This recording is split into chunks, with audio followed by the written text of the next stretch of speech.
A new biography of His Majesty the King has revealed that our late sovereign, Queen Elizabeth II, was infuriated by the Duke and Duchesses of Sussex's decision to name their daughter Lilibet. She apparently said, "I don't own my palaces or my artwork, but the one thing I have is my name, and they've even taken that from me." Prince Harry and his wife have previously claimed that they obtained the Queen's blessing to use her childhood nickname for their second child. However, one of the Queen's former aides told Robert Hardman, the author of the excellent new book Charles III, New King, New Court, that the late monarch was as angry as I'd ever seen her over the announcement casting the Duke and Duchess of Sussex's previous assertion that the Queen was supportive into doubt.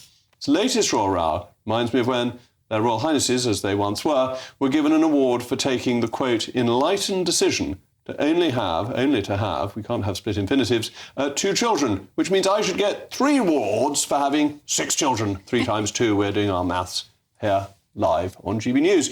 But now my panel is with me, Annunziata Rees-Mogg and Amy Nicole Turner. Amy, this is extraordinary, isn't it, that they should have wound up the late Queen and then said, oh, it was all approved?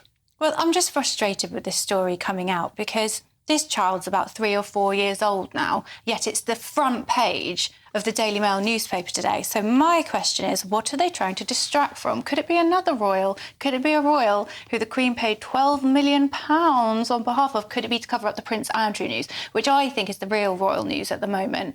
Why are we talking about this? Because it's interesting and exciting, isn't it? And it's in a new book by Robert Hardman, which will soon be available from all good bookstores. And I am so fed up about hearing about the Sussexes. I was thinking, gosh, I hope we don't have to discuss them. But on this subject, I feel quite passionate. Names are very personal. Someone once asked me to change my name to a nickname that my best friend had happened to have given me as a young child. And it was a complete affront.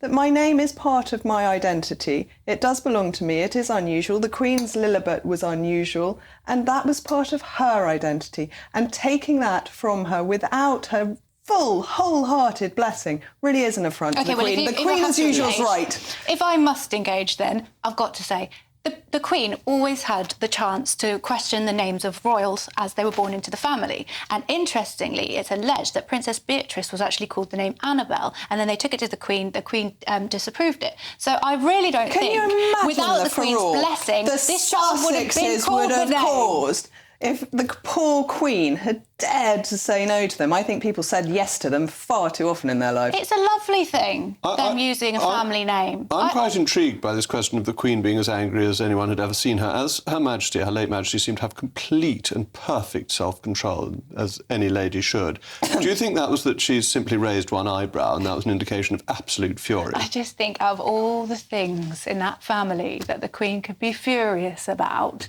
this probably didn't make her the most furious.